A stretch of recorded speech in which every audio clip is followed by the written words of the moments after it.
আসসালামু আলাইকুম, সবাই কেমন আছেন? পুজোর ছুটি উপলক্ষে আমরা প্যারেন্টসরা সবাই মিলে একটা ছোটখাটো পিকনিকের আয়োজন করেছিলাম সেদিন। তো খিচুড়ি আর কি। তো এখানে আমরা 17 প্যাকেট খিচুড়ি নিয়ে নেই। তার উপরে একটা আপুর ম্যারেজ অ্যানিভার্সারি ছিল, তো আমরা ভাইয়াকে দুলাভাই দুলাভাই বলে কোকের বোতল 2 লিটার করে 4 লিটার মাগনাই নিয়ে নেই। তো সে খুব খুশি মনে দিচ্ছিল আর আমরা অনেক মজা করছিলাম। তো সবাই ওনাদের জন্য দোয়া করবে, দীর্ঘ আরো 50 বছর তাদেরকে একসাথে রাখে। তো এখান থেকে সবকিছু নিয়ে আমরা সবাই খাওয়ার জন্য চলে যাই। আর এই যে আপু আর ভাইয়া, এই আপুদেরই অ্যানিভার্সারি ছিল, এই উপলক্ষে আমাদের ফ্রিতে কোক খাওয়িয়েছে।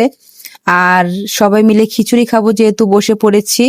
এই তো সবার খাওয়া দাওয়া চলছে, তার মধ্যে ছোটখাটো একটু ক্লিপ নিয়ে রেখেছিলাম।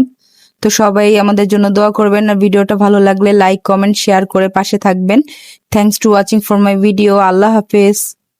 আর হ্যাঁ, একটা কথা না বললেই না, বাচ্চারা যেমন পড়াশোনা করতে করতে ফ্রেন্ড হয়ে যায়, তেমন বাচ্চার মায়েরাও কিন্তু আমরা একসাথে বসে থাকতে থাকতে বেস্ট ফ্রেন্ড হয়ে যাই, তাই না?